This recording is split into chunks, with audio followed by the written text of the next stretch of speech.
For today's art activity, I'm going to start by painting the background of my picture.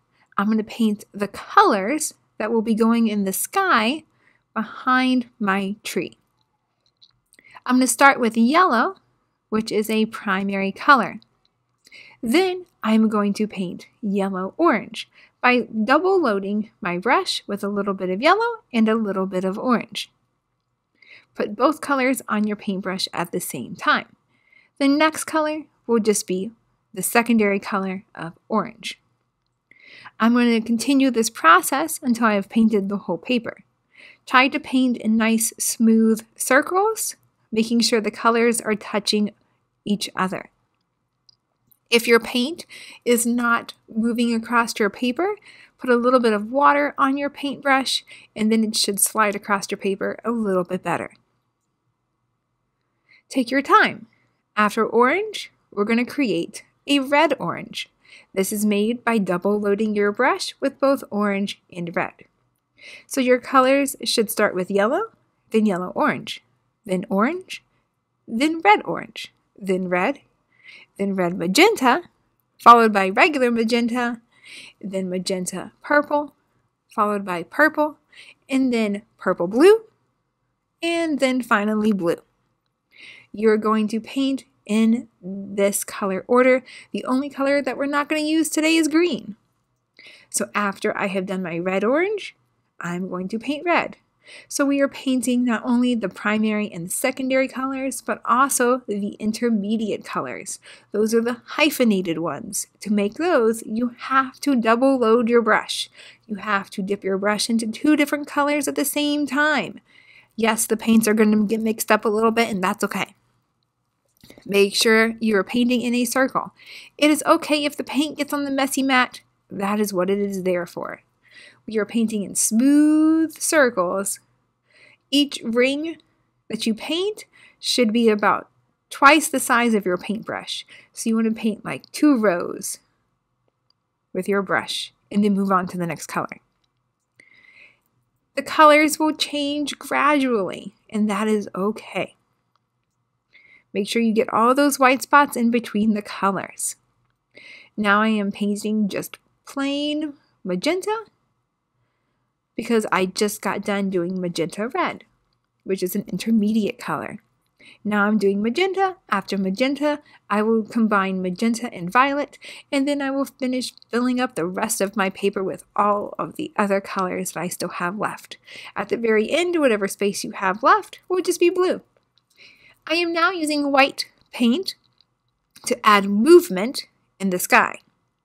This will be like the middle ground of our landscape painting. These little white lines are dashes that are going in the same circular motion as the colors in the background.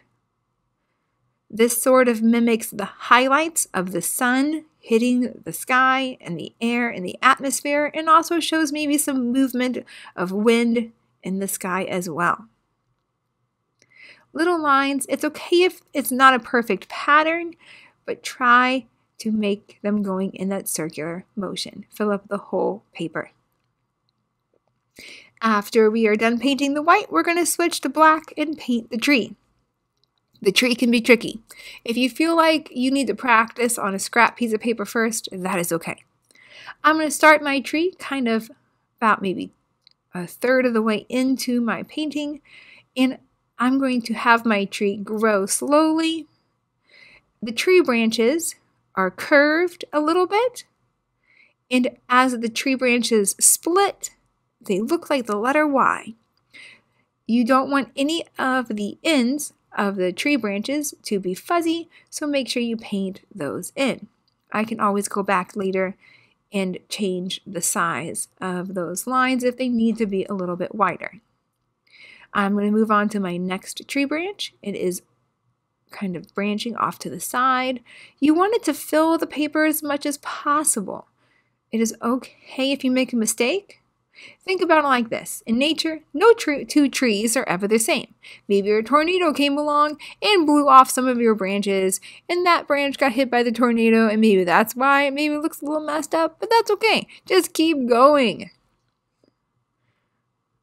Your art is going to look amazing. Don't spend too much time worrying about if it's the right one or the wrong one. Just make your lines and it'll look great. That looks good. And paint those lines in. Curve them just a little bit. If you wiggle your line and curve it a little bit, it'll make it look more natural. I have space over here for another tree branch. Try to make your tree branches starting in different spots. This will help create a more natural looking tree. And alternate the sides and fill in some of those spaces. So right there in between those other two branches, I put the one going to the left. I'm going to add a short branch over here to the side and then kind of curve the line to fill in that space. I'm going to go back and check my painting, make sure I got all of those lines nice and smooth. I might put a little bit more paint on the trunk of the tree. My tree is pretty big, and if I have a big tree, then I definitely need a big trunk to support all those branches. I'm going to paint them nice and smooth, taking my time, working carefully and neatly. Continue painting onto your tree branch, and your tree looks great. Check those lines, make sure they're not too fuzzy. When you're done painting, put all your materials away, clean up, and you are finished with today's art activity.